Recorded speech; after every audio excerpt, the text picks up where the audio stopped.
My name is Dr. Princess Olufemi Kayode, the founder and the executive director of MediaCon Initiative for Women and Children.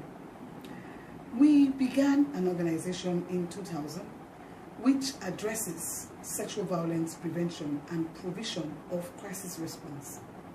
In that, we started the first rape crisis center in the country, Nigeria, in 2005, which provides 24-hour helplines that focuses on the entire nation. And we have victim advocates who addresses the issue of sexual violence from the point of reporting up with law enforcement, with going to the hospitals, as well, of course, as ending, if of course it does end, in court proceedings. And in the past years, we're talking about 2005, and this is 2015. That's about 10 years of running the helplines.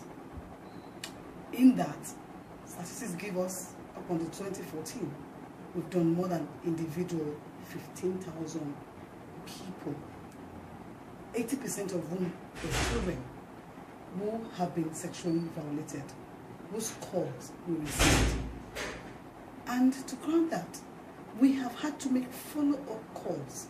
And these calls come anytime within 24 hours. It could be in the morning, it could be afternoon, it could be night, it could be at midnight, or even at dawn. We have had to make follow-up calls back to these individuals. We have had to do counseling. We have had to do referrals. We have had to do guidance. We have had to be there for them at the time when they needed us most, working with them through their healing process to their recovery. In the past few years, we have discovered that these helplines, in terms of running, have cost us quite the majority in the bulk in maintaining the lines. Why? Because we have to keep calling people back. I'll give a story.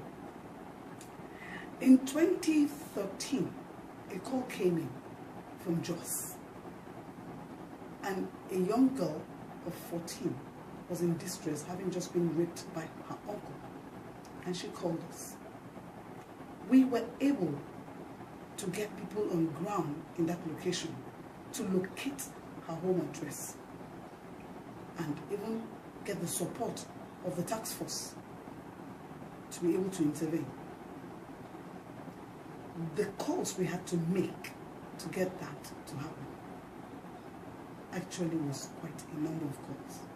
Over 30 calls for follow-up and for reaching other people, using another form of social media to be able to get someone on the ground, to be able to follow up and try to get to this person.